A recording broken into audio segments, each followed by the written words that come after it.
নমস্কাৰ প্ৰিয় বন্ধু বান্ধৱীসকল, 6 বহাগ সোমবাৰে বছৰৰ আটাইতকৈ শক্তিশালী দিন অক্ষয় তৃতীয়া তিথি মিলিছে। এই দিনটো বছৰটোৰ ভিতৰত সৰ্বশ্ৰেষ্ঠ দিন হিচাপে মনা হয়, কাৰণ এই দিনটোত যি ভাবি মাতা লক্ষ্মীক আৰু গণেশক পূজা কৰে সেই আশা পূৰণ হয়। এই দিনটোত ধনৰ দেৱতা কুবেৰে মাতা লক্ষ্মীক সন্তুষ্ট কৰি অশ্বলক্ষ্মী প্ৰাপ্তি কৰিছিল।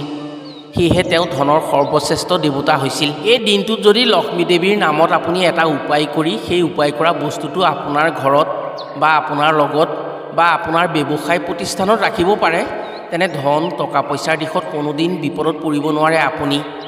আপোনাৰ বাবে যিকোনো বিপদ অহাৰ আগতেই আপোনাৰ হাতলৈ ধন টকা পইচা আহিবই। ফলত আপুনি যিকোনো বিপদত আনৰ ওচৰত সহায় নিবিচৰাকৈ আপুনি সেই বিপদৰ মুখামুখি হ'ব পাৰিব। এই দিনটোত কৰা যিকোনো উপায়ৰ সফলতা আহে 3 গুণ। আপুনি যি উপায় কৰিব সেই উপায়ৰ সফলতা পাবই। আৰু এই দিনটো হৈছে বছৰৰ আটাইতকৈ ক্ষমতাশালী দিন। বছৰৰ এই দিনটোৰ বাবেই যোগী মহাযোগীসকলে নিজৰ সাধনাৰ সফলতাৰ বাবে বাট চাই থাকে। আপুনি যদি ধন টকা পইচাৰ ক্ষেত্ৰত আনৰ ওচৰত সহায় নোলোৱাকৈ জীৱনত উন্নতি কৰিব বিচাৰে, মাতা লক্ষ্মীৰ কৃপাত যদি আপোনাৰ লগত থকাটো বিচাৰে, আপোনাৰ উন্নতি হোৱাটো বিচাৰে, তেনে নিজৰ ঘৰতে অক্ষয় তৃতীয়া তিথিৰ দিনা এই উপায় নিশ্চয় কৰক আৰু সেই উপায় কৰা বস্তুটো আপোনাৰ লগত ৰাখক। আপোনাৰ লগত ৰখাৰ পিছত যিকোনো দিশৰ পৰা আপোনাৰ হাতলৈ ধন আকৰ্ষণ হ'ব। কোনোদিন আপোনাৰ হাত খালী নহয়, আপোনাৰ হাতত ধনৰ ভঁৰাল থাকিবই।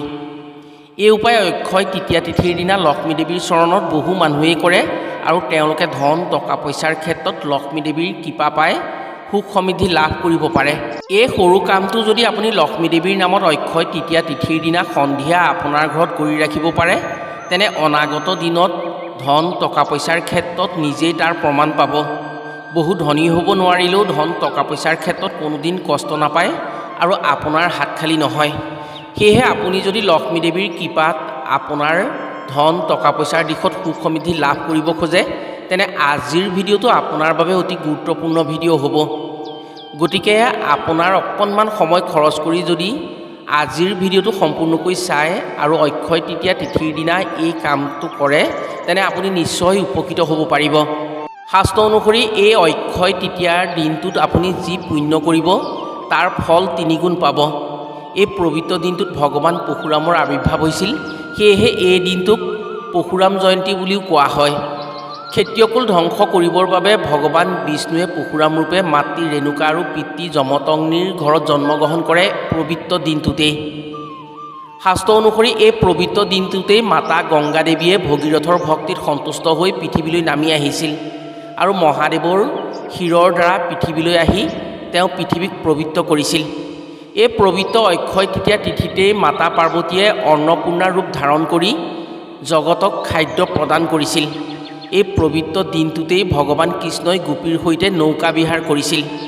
এই পবিত্ৰ অক্ষয় তৃতীয়া তিথিতেই দ্ৰৌপদীৰ বস্ত্ৰহৰণ হৈছিল আৰু দ্ৰৌপদীয়ে ভগৱান কৃষ্ণৰ ওচৰত প্ৰাৰ্থনা জনোৱাত ভগৱান কৃষ্ণই পৰম কৃপা প্ৰদান কৰি বস্ত্ৰহৰণৰ লজ্জাৰ পৰা ৰক্ষা কৰিছিল দ্ৰৌপদীক। এই পবিত্ৰ অক্ষয় তৃতীয়া তিথিতেই ভগৱান শ্ৰীকৃষ্ণই প্ৰিয় সখা সুদামাক দৰিদ্ৰতা দূৰ কৰি অভয় দান দিছিল। ধনৰ অধিকাৰী দেৱতা কুবেৰে এই পবিত্ৰ দিনটোতেই অশ্বলক্ষ্মী প্ৰাপ্তি কৰিছিল আৰু ধনৰ অধিপতি হৈছিল। এই দিনৰ পবিত্ৰতা আৰু ক্ষমতা শাস্ত্ৰ অনুসৰি বছৰৰ ভিতৰত সৰ্বশ্ৰেষ্ঠ বুলি মনা হয়। প্ৰিয় বন্ধু বান্ধৱীসকল, তেনে জানো আহক অক্ষয় তৃতীয়াৰ দিনা সন্ধিয়া কি কাম লক্ষ্মী দেৱীৰ নামত কৰি সেই বস্তুটো নিজৰ ঘৰত বা নিজৰ লগত ৰাখিব পাৰিলে ঘৰলৈ ধন আকৰ্ষণ হৈ ধন টকা পইচাৰ ক্ষেত্ৰত সুখী হ'ব পাৰে। এই পবিত্ৰ দিনটোত কোনসমূহ ভুল কাম কৰিব নালাগে আৰু কোনসমূহ কাম কৰিব পাৰিলে নিজৰ বাবে অতি মংগলজনক হয়, সেই কামৰ ফল 3 গুণ প্ৰাপ্তি হয়। কথাসমূহ কোৱাৰ আগতেই আপোনাক এটি সৰু অনুৰোধ জনাওঁ। ভিডিঅ'টো যদি ভাল পায় তেনে এটা লাইক কৰাৰ লগতে কমেণ্ট বক্সত জয় মা লক্ষ্মী বুলি লিখিবলৈ কেতিয়াও নাপাহৰিব। আৰু যদি আমাৰ চেনেললৈ প্ৰথম আহিছে, তেনে চেনেলটো ছাবস্ক্ৰাইব কৰাৰ লগতে অন্য 10জনে উপকৃত হোৱাকৈ ভিডিঅ'টো শ্বেয়াৰ কৰিবলৈ অনুৰোধ জনালোঁ। যেতিয়া পাণ্ডৱসকল অজ্ঞাতবাসত আছিল, তেতিয়া কৌৰৱৰ আগত ধৰা পৰাৰ ভয়ত তেওঁলোকে মুকলিকৈ ঘূৰিব পৰা নাছিল। সেয়েহে ধৰ্মৰাজ যুধিষ্ঠিৰে সূৰ্যদেৱক সন্তুষ্ট কৰিবৰ বাবে সূৰ্যদেৱক আৰাধনা কৰিছিল। সূৰ্যদেৱে যুধিষ্ঠিৰৰ ভক্তিত সন্তুষ্ট হৈ যুধিষ্ঠিৰক অক্ষয় তৃতীয়া তিথিৰ দিনাই এটি অক্ষয় পাত্ৰ প্ৰদান কৰিছিল। সেই পাত্ৰত যি আহাৰ ৰান্ধিব, সেই আহাৰ ৰন্ধা ব্যক্তিজনে আহাৰ ভক্ষণ নকৰালৈকে যিমান ব্যক্তি আহিব বা যিমান মানুহে খাব, সেই পাত্ৰ কেতিয়াও খালী কৰিব নোৱাৰিছিল। পাছত পাণ্ডৱৰ পত্নী দ্ৰৌপদীয়ে সেই পাত্ৰত আহাৰ ৰান্ধিছিল।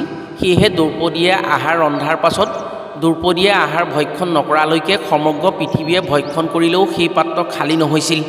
সেয়েহে কোৱা হয় যে অক্ষয় তৃতীয়াৰ দিনা যি সামগ্ৰী ক্ৰয় কৰা হয়, সেই সামগ্ৰী বা সম্পদ সদায় অক্ষুণ্ণ থাকে, তাৰ ক্ষয় ক্ষতি কেতিয়াও নহয়। সেয়েহে শাস্ত্ৰ অনুসৰি অক্ষয় তৃতীয়া তিথিৰ দিনা নতুন বস্তু ক্ৰয় কৰিব লাগে আৰু নতুন কাম আৰম্ভ কৰিলে সেই কামৰ পৰা অনন্তকাললৈ ফল ভোগ কৰিব পাৰে। এইদিনা সোণ ৰূপৰ আ অলংকাৰ বা কোনো মূল্যৱান সামগ্ৰী কিনি ঘৰলৈ আনিলে সুখ সমৃদ্ধিৰে ভৰি পৰে সেইখন ঘৰ।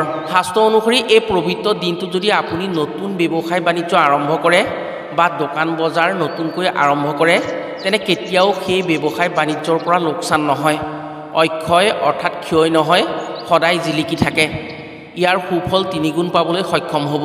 এই পবিত্ৰ দিনটোত ধান চাউল ধন টকা পইচা আপুনি কাককৈ নিদিব। ধান চাউল ধন টকা পইচাক লক্ষ্মী মনা হয়। এই পবিত্ৰ অক্ষয় তৃতীয়া তিথিৰ দিনা ভুলতো ঘৰৰ পৰা ধান চাউল বা ধন টকা পইচা আনক নিদিব, কাৰণ এইদিনা যদি আপুনি ধন টকা পইচা ধান চাউল আনক দিয়ে, তেনে লক্ষ্মী দেৱীক ক্ষুণ্ণ হয়। এই পবিত্ৰ দিনটোত ভগৱান বিষ্ণু, মাতা লক্ষ্মী আৰু শ্ৰী গণেশক পূজা কৰা হয়। শাস্ত্ৰমতে এনে কাৰ্যৰ দ্বাৰা মাতা লক্ষ্মী বিতুষ্ট হয় আৰু সেইখন গৃহ ত্যাগ কৰি মাতা লক্ষ্মী অন্য গৃহে প্ৰৱেশ কৰে। আপুনি নিশ্চয় চালনী চিনি পায়। ধান চাউল জাৰি জোকাৰিবৰ বাবে কোলা চালনী ব্যৱহাৰ কৰা হয়। কোলা চালনীক লক্ষ্মী মনা হয়। এই পবিত্ৰ দিনটোত আপোনাৰ ঘৰৰ পৰা কোলা চালনী কাৰো ঘৰলৈ নিদিব। ইয়াৰ উপৰিও ঝাৰুক লক্ষ্মীৰ প্ৰতীক হিচাপে মনা হয়। এই দিনটোত কোলা চালনীৰ দৰে ঝাৰু আনৰ ঘৰলৈ নিদিব আৰু আপুনিও নানিব। এনে কাৰ্যৰ দ্বাৰা লক্ষ্মী দেৱী ক্ৰোধিত হয় আৰু গৃহ ত্যাগ কৰে। এই দিনটোত ব্যৱসায়ী লোকসকলে ভগৱান গণেশক পূজা অৰ্চনা কৰি ব্যৱসায় বাণিজ্যৰ উন্নতি লাভ কৰিব পাৰে। শাস্ত্ৰৰ এক আখ্যান অনুসৰি গণেশক মাতা লক্ষ্মীয়ে নিজৰ পুত্ৰ জ্ঞান কৰি এটি বৰ প্ৰদান কৰিছিল। যিজনে গণেশক পূজা নকৰে, সেইজনৰ ওচৰত মাতা লক্ষ্মীৰ কৃপা কেতিয়াও নাথাকে। সেয়েহে ধন প্ৰাপ্তিৰ বাবে গণেশক পূজা প্ৰাৰ্থনা কৰিলেহে ধন প্ৰাপ্তি হয়। অক্ষয় তৃতীয়া তিথিৰ দিনা যদি কোনো ব্যৱসায়ী লোকে গণেশক ভগৱান হিচাপে পূজা কৰি গণেশক সন্তুষ্ট কৰিব পাৰে, তেনে সেই ব্যৱসায়ীৰ ক্ষেত্ৰত থকা সকলো বাধা বিঘিনি আঁতৰি গণেশৰ কৃপাত সেই ব্যৱসায়ীৰ উন্নতি হয়।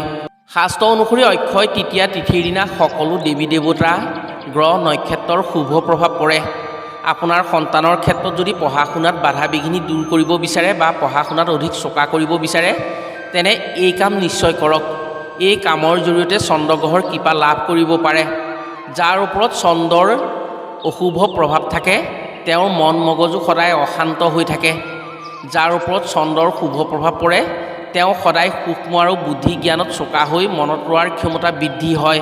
অক্ষয় তৃতীয়া তিথিৰ দিনা যদি জোনৰ পোহৰ চাই চন্দ্ৰদেৱৰ বাবে বগা অন্ন দান কৰা হয় আৰু চন্দ্ৰদেৱক জলৰ্ঘ্য দিব পাৰে, সেই ব্যক্তিৰ ক্ষেত্ৰত চন্দ্ৰৰ শুভ প্ৰভাৱ পৰে আৰু মন মগজু চোকা হয়। আপোনাৰ সন্তানৰ দ্বাৰা যদি অক্ষয় তৃতীয়া তিথিৰ দিনা এই কাম কৰিব পাৰে, তেনে পঢ়া শুনাৰ ক্ষেত্ৰত থকা সকলো বাধা বিঘিনি দূৰ হৈ পঢ়াৰ ক্ষেত্ৰত উন্নতি হ'ব। সন্তানৰ মনত ৰোৱাৰ ক্ষমতা বৃদ্ধি পাব। যিসকল লোকৰ ৰোগ ব্যাধিৰ সমস্যা আছে, ৰোগ ব্যাধি বা বেমাৰ আজাৰত কষ্ট পাই থাকে, বিশেষকৈ চকুৰ ৰোগত ভুগি আছে, তেওঁলোকে অক্ষয় তৃতীয়া তিথিৰ দিনা এটা উপায় নিশ্চয় কৰক। অধিক সুফল লাভ কৰিব পাৰিব। শাস্ত্ৰ অনুসৰি সূৰ্যদেৱৰ শুভ প্ৰভাৱ থাকিলে ব্যক্তিৰ জীৱনত উন্নতি আৰু উজ্জ্বল হয়। ৰোগ ব্যাধিৰ সমস্যাৰ পৰা সদায় সুৰক্ষিত হৈ থাকিব পাৰে। সূৰ্যৰ অশুভ প্ৰভাৱ পৰিলে বিভিন্ন ৰোগ ব্যাধিত আক্ৰান্ত হৈ কষ্ট পাবলগীয়া হয়। অক্ষয় তৃতীয়া তিথিৰ দিনা যদি পুৱা সোনকালে স্নান কৰি এটি তামৰ পাত্ৰত তুলসী, চন্দন, তিল, দুৰ্বা আৰু পানী লৈ সূৰ্যদেৱক জল অৰ্পণ কৰা হয়, তেনে সূৰ্যদেৱৰ শুভ দৃষ্টি পৰে। ফলত সেই ব্যক্তিয়ে ৰোগমুক্ত হৈ উজ্জ্বল হ'ব পাৰে।